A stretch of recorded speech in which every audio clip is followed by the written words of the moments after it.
KD Chaudhari डाळिंबेड पुणेमध्ये आज शेतकरी वर्ग अपेक्षेने पाहत असताना ज्यावेळेस युट्यूब चॅनलवर आपण 4-6 दिवसापासून शेतकऱ्यांना सद्यस्थिती सांगायला लागलो आणि जागेवरच्या घडामोडी आणि मार्केटच्या घडामोडी शेतकऱ्यांना कळायला लागल्या.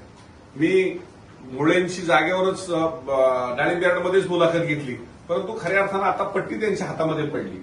पट्टी हातात पडल्याच्या नंतर त्यांना किती पश्चाताप झाला हे त्यांनाच माहिती. पण आता जागेवर देताना आणि मार्केटला येताना काय काळजी घेतली पाहिजे तुम्हीच सांगा बाबा, आणि इतर शेतकऱ्यांनी सुद्धा त्याची काय काळजी घेतली पाहिजे. जागेवर पण काळजी घेतली पाहिजे. माझी रिजेक्शन मधला माल आहे. रिजेक्शन मधला 154 सरासरी पडली आणि जागेवर 150 रुपये दिली.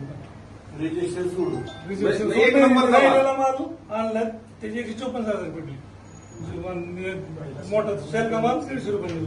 आणि आज तुम्ही एवढ्या टेम्परेचर मध्ये बाग जगवलेली आहे आणि अशा परिस्थितीत आपण फसतोय, आपल्याला मार्केटिंगची माहिती नाही म्हणून, परंतु तुम्ही 150 सुद्धा समाधानी होता समाधानी होतो देताना.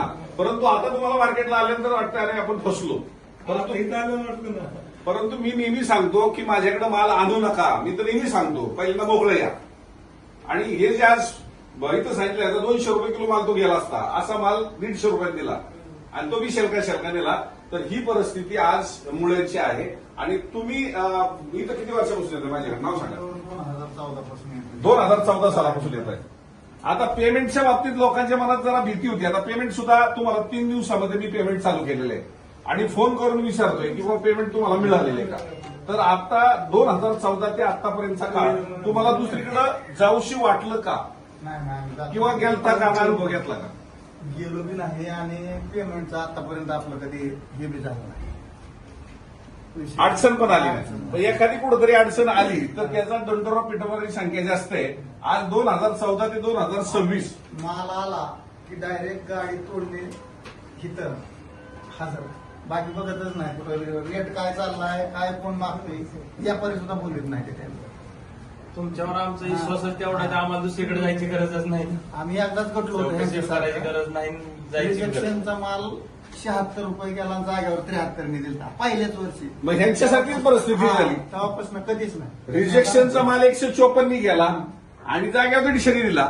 आणि आता तुम्ही रिजेक्शनचा माल 76 विकला आणि चांगला माल 73 दिला. तेव्हापासून कधीच नाही. आमचं बी जागेवर शेवटच आहे. इथून मोर जोर बाग आहे तो जागेवर निर्भीडपणा हा तुमच्या माझ्या मनामध्ये कधी येईल तुम्ही बोलल्याशिवाय आणि मला काही गोष्टी कळल्याशिवाय मलाही पुढचं 2 पावलं टाकता येणार नाही. कारण आता मार्केट काय झालं हे तुम्हाला माहितीच नाही. मी बोलल्याशिवाय तुम्हाला कळणार आहे. आज 3-4 दिवस सतत जागेवरती रेट वाढायला लागले, मार्केटही वाढायला लागले. हे का? अरे तुम्हाला सांगणारा कोणतरी पाहिजे आणि ही अपेक्षा तुम्ही आमच्याकडे व्यक्त केली म्हणून मी 4-5 दिवस तुमच्याशी संवाद साधतोय आणि उभा महाराष्ट्र आपल्याला ऐकतोय. उभा महाराष्ट्रातला एक माणसाला जरी आज 1 लाख रुपयाचं नुकसान होत असेल, असे कितीतरी लोकांचं करोडो रुपयांचं नुकसान होतं. जागेवर माल वाढला पण माहित नाही ना. आज कालचं मार्केट आज वाढलं जागा कळत नाही, त्यामुळे आपण देतो चांगला गेला म्हणून. हे तारीख व्यवस्थित जास्त वाढलं जात. आज गोटीच चालली 120 रुपयाच्या आसपास. जे छोट्या छोट्या गोट्या जे 70 ग्रॅम 80 ग्रॅम 100 ग्रॅमच्या आतमधल्या गोट्या 120 रुपयापर्यंत गेल्या. म्हणजे एकंदरीत तुमचं या ठिकाणी समाधान हे गेले 12 वर्ष होते. 12 वर्षापासून आमचं समाधानच आहे, त्यामुळे आम्ही कुणाकडे गेलोच नाही ना. तुमचं नाव सांगायला गाव सर. शहाजी रोकडे, तालुका करमाळा, तिसरे गाव आहे. अच्छा. शेजार 3 किलोमीटर होते आम्ही, 3-4 तिघं. त्यामुळे आम्हाला इथली अडचणच नाही. जसं येतोय तसं पेमेंटची बी अडचण आली नाही आणि कुठला काय गोळ नाही. आणि त्यातली त्यात तुमच्या कॅरेट मधलं एक डाळिंब सुद्धा पुढे जात नाही. हे महत्वाचा पार्ट आहे. हा महत्वाचा पार्ट आहे. आम्ही बघतच नाही. आणून टाकतो, निवांत झोपतो, सकाळच्या पारी पट्टी घेतो. गाडी खाली केली सगळं उठवायला आले आम्हाला वजन करायचं. महत्वाचा पॉईंट कसं आहे, शेटचा विश्वासच तेवढा आहे आम्हाला.